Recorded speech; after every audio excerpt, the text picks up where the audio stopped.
ऐसे बहुत से भक्त बहन भाइयां बेटियां हमें मिलती हैं, भक्त कहते हैं जी हमारे यहाँ आश्रम में आने के लिए किराया नहीं था, और 3 दिन से यही जुगाड़ था कि 200 से 400 रुपये हो जाए, मिल जाए तो हम आश्रम में जाएं। कहीं से भी कोई गरीब आदमी के साथ और ज्यादा दिक्कत आ जाती है। कई बार ऐसी स्थिति परमात्मा पैदा भी कर देता है उसका विश्वास दृढ़ करने के लिए। फिर कहने दिया हमने तो भगवान पे छोड़ दिए, परमात्मा आप बुलाओगे तो जरूर आना चाहते हैं। आत्मा रो के कह रही थी, कहने लगी अगले दिन चलना था, उसी दिन सुबह चलने की तो कोई बात रही है को ना, किराए की व्यवस्था नहीं हुई। तो ऐसे में स्लैब, वो जो पेंडी सी थी होती है, स्लैब होती है घर में अलमारी की ताक से, उसमें कागज बिछा रखे थे, पेपर अखबार के, वैसे उठाई नो, और उसको तकरीबन दूसरे तीसरे दिन में रोज साफ करा करती। जिस दिन से यातना शुरू हुई उस दिन भी साफ करे थे वैसे स्वाभाविक वो उठाकर मैं पोचे खाते नु मारन लगी तो 500 रुपये 100 के 5 में मुड़े हुए ऐसे तय किए हुए, एक बार मुड़े हुए अन्नो रखे। मत गदगद होगी। बच्चों को लिया, सास जब चल पड़ी। आश्रम में 3 दिन के बाद गई, जब मैंने अपने पति से पूछा कि आप फोन पे, वो मिलिट्री में सर्विस करते, कि क्या आप ये, मतलब उससे फिर मैंने पूछा कि ऐसे ऐसे बात से स्थिति हुई हमारे पास, या यू मन जो है विचलित करने की चेष्टा करता है, मन में न्यू आवा कदे वो डर गया हो, मेरा ध्यान ना रहा हो, कदे कागजा में उलझ रहे हो, मैं रोज साफ कर देती थी, अखबारों में उलझ पुलझ हो रही हो। उससे पूछा कि ऐसे ऐसे बड़ी मारी गेला, आपके याद हो आपने कुछ पैसे रखे थे? ने बोला मैं चोरनी को भी रखता है नहीं, सारी आपको देता हूं। शराब में पीता ना, बीड़ी में पीता ना, घर का सामान में लाता ना। 5-10 दिन की छुट्टी गया था मैं तो रिश्तेदारियों में, या फिर वो नाम नहीं ले रखा था उसने, बाकी उस पुण्यात्मा को मना नहीं करता था। वो कहने लगा सचमुच 500 का नोट, 500 रुपये पाए 100 के। सब जगह मैंने अपनी सारी दृष्टि दौड़ा दी, कोई पैसा मेरे पास नहीं था। तो पुण्यात्माओं ये क्या कहना चाहते हैं? पतिव्रता पानी चले पन ही नहीं पाए। पतिव्रता जो पानी न चाली, टूट गरीब, तो उसके पैरों में जूती भी नहीं है और वस्त्र भी अच्छे नहीं हैं। कहते हैं परमात्मा, कहने का भाव ये है कि अपने जीवन रूपी सफर में आप चल रहे हो, मालिक की शरण में आने के बाद और आपके साथ कोई व्यवस्था है तो वो आप पूरी कर दिया। पल में दे, कहते वस्त्र अंग विनंग है, वो आप देत उढ़ाई, आप देत उढ़ाई। कैसे कोई आपको अव्यवस्था है, किसी चीज का अभाव है, तो वो परमात्मा आपकी तुरंत पूर्ण कर देगा। ऐसे और भी बहुत से भक्त बताते हैं, ऐसे ऐसे व्याधि चलन लग गया। जब 100 का नोट पाया, एक माई कह रही थी जी मैं, पति तो नाम नहीं ले रहा, बाधा भी करता था। समागम आ गया, करौथे आश्रम में जब हम सत्संग करते थे, तो मैंने अपने पति से कहा कि मैं सत्संग में जाऊंगी, मैंने 100 रुपये दे दे। ये 10 वर्ष पहले, 8-9 वर्ष पहले की बात है। वो कहने लगा मैं तेरे को चवन्नी नहीं दूं, और तू तीसरे दिन झोला ठावे और वहां चली जाती है। वो कहने लगी मैं कोई गलत जगह जाती हूँ, 60-65 साल की उम्र की बुढ़िया थी, और तेरे बेटे जान लग रहे वहां पर। बेटे तो अपनी कमाई करे, वो ले जाते हैं किराया, मैं किराया मान ले उनसे मांग भी लूं तो तुम नखरे करता है, क्योंकि बेटे अलग हो रहे हैं, उनसे थोड़ा द्वेष रखता है, उनसे कैसे ले लेगी, वहां जाओ भी नहीं। तो उसने कहा कि मुझे 100 रुपये दे दे। मैं बोला कति नहीं जान दूं, और जाके दिखाइए आज तू। तो नहीं, मैं पैसा किराया दूं नहीं, तू जागी कैसे? तो वो कहने लगा मेरे द्वारा पैसा को ना। फिर आखिर में ये बहाना मिला उसने कि मेरे द्वारा 100 रुपये को नहीं। वो क्या कहती है उसकी पत्नी कि मैं तो बैठकर रोने लगी, जहां पूजा स्थल है रोने लगी है, भगवान देख कौन बनी। हम एक दूसरे के ऐसे बांध रखे हैं कि हम इनसे अब अपने भगवान के दरबार में भी नहीं जा सकते। आखिर में कहने की मैंने ये सोच लिया कि मैं अभी चाहती हूँ किसी पड़ोसन पर मांग मूंग कर मैं जाऊंगी। इतना दृढ़ निश्चय मैंने कर ही लिया था, लड़ाई होगी बोलेगी, मार पीट लेगा और दो मुक्के खा लेगी भगवान के नाम पर। ध्रुव पिटा, प्रहलाद पिटे, मीराबाई पिटी। ऐसे ही निर्णय होता है, ऐसे ही परमात्मा निकटाता है। इतने में बूढ़ा साइकिल लेकर जा था,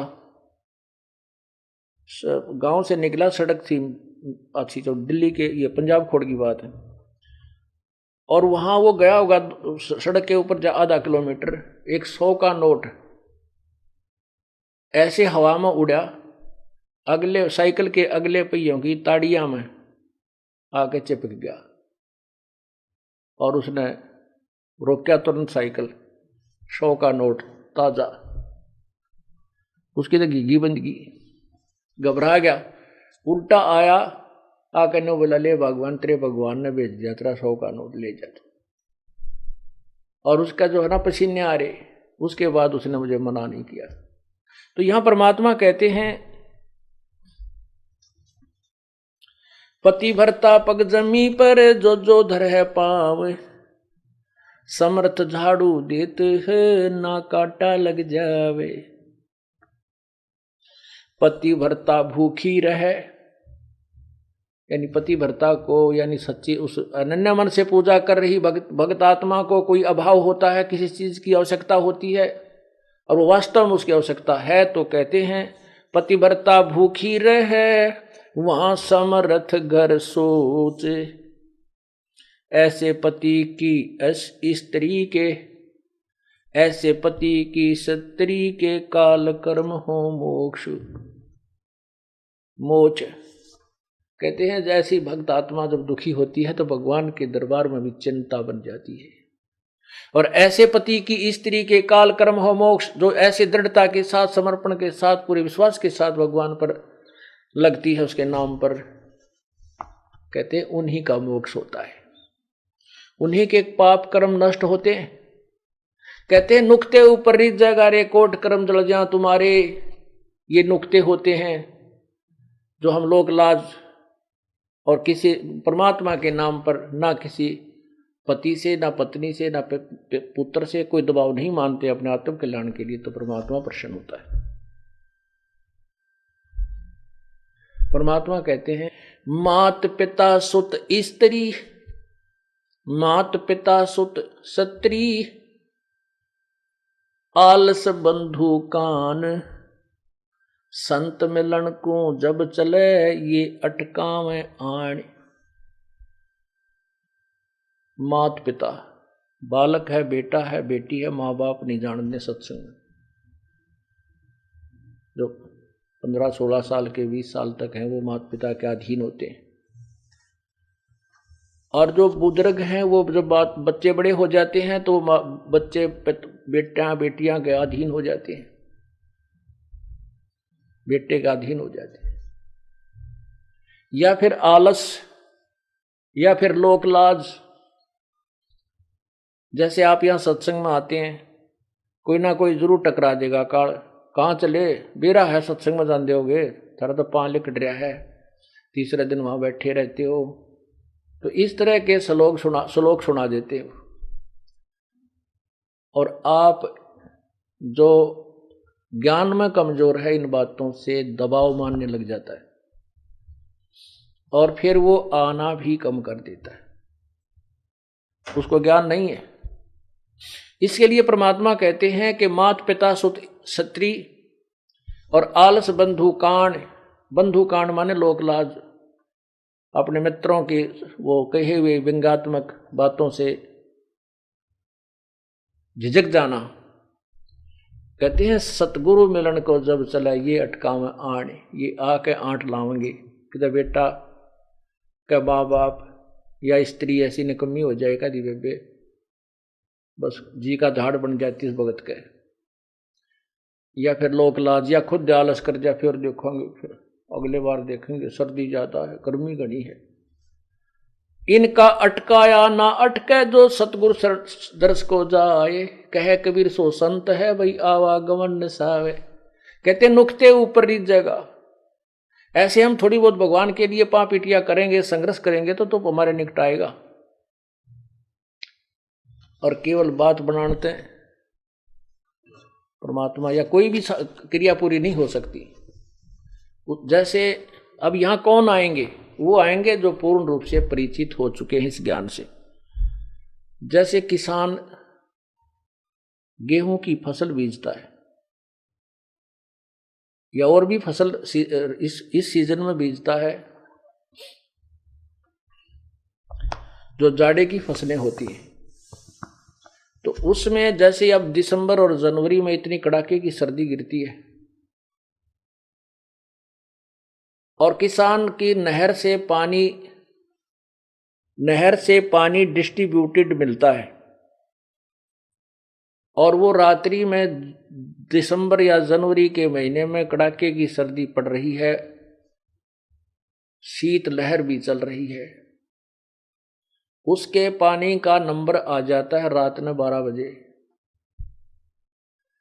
जनवरी और दिसंबर के महीने में कमरों के अंदर भी रजाई ओढ़ कर खिड़की बंद करके जब हम सोते हैं, और वो किसान उस शीत लहर की परवाह ना करते हुए, आरोग्य होने की परवाह न करते हुए, रात्रि के समय कोई सांप है, कोई भयंकर प्राणी पशु है, उसकी भी परवाह ना करते हुए वो अपने उद्देश्य को पूरा करके आता है।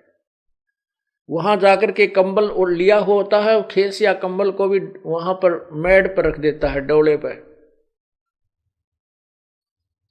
और अपना पजामा पैंट या धोती ऊपर न टांग के और घुटनों पानी में प्रवेश कर जाता है, नाली में। खेत में घूमता है चारों तरफ, घंटा 2 घंटे जब तक वो पानी सिंचाई करता है, नंगे पैरों घूमता रहता है पानी के अंदर से, कहीं पानी निकल ना जाए, मेरा खेत से बाहर ना चला जाए। तो पुण्यात्माओं, यदि वो आलस कर जाता है और वो सोचे सर्दी है, कहीं मेरे को रोग ना लग जाए, नमूनिया ना हो जाए, तो वो सिंचाई नहीं करके आएगा। सिंचाई नहीं करेगा तो उसके गेहूं कनक नहीं होगी, और कनक नहीं होगी तो भूखा मरेगा, उसके बालक भूखे मरेंगे, फिर मांगता फिरेगा, मजदूरी करेगा, कोई चोनी भी ना देगा, वो निर्धन हो जाएगा। वो क्योंकि वो अपने व्यवसाय का, अपने क्रिया, अपने कर्म का वो पूर्ण रूप से परिचित है, इसलिए वो उसके मन में आवे को नहीं कि आज मैं ना जाऊं, न्यू हो जा, नहीं, कुछ भी हो सिर धड़की बाजी ला के वो पहुंच जाता है। ऐसे पुण्यात्मा अपने ये भक्ति रूपी अब कणक बोई है, और ये सत्संग जो है आपकी सिंचाई का समय है, डे है। तो इसमें क्या बताते हैं कि माता पिता सुत स्त्री आलस बंधु कान और संत दर्श को, सतगुरु दर्श को जब चलाइए अटकावान, इनका अटकाया अटके नहीं, और सतगुरु दर्श को जाए, कहे कबीर सो संत है भाई आवागमन से, उसे ही खेती पूरी होगी, उसी की फसल अच्छी होगी। तो इस प्रकार हमने इस ज्ञान को ऐसे समझना है।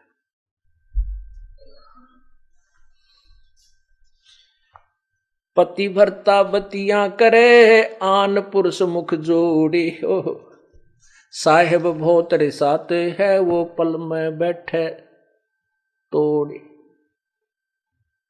जैसे एक स्त्री अपने को किसी और पुरुष के साथ एक विशेष तरीके से बात करता हुआ को पति देख लेता है, तो वो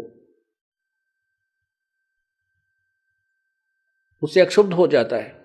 तो ऐसे ही वही परमात्मा बताते हैं कि यदि तुम किसी और इष्ट के आगे पाछत है, किसी देवता तेनो मंगत मांगते देख लिए भगवान ने, को तो अंतर्यामी है, तुरंत पकड़ जाएगा। पति भरता बतियां करे, आन पुरुष मुख जोड़े, साहेब बहुत रिसात है, वो पल में बैठे तोड़े। परमात्मा बहुत नाराज हो जाता है, गुस्सा हो जाता है, और ऐसे हम इष्ट अन्य इष्ट से को याचना करते हैं आगे पाछे से, तो आपका कनेक्शन कट जाता है, पल में तोड़ देता है। वो तो अंतर्यामी है, उसका आगे छुपा ही नहीं सकते हम कुछ भी।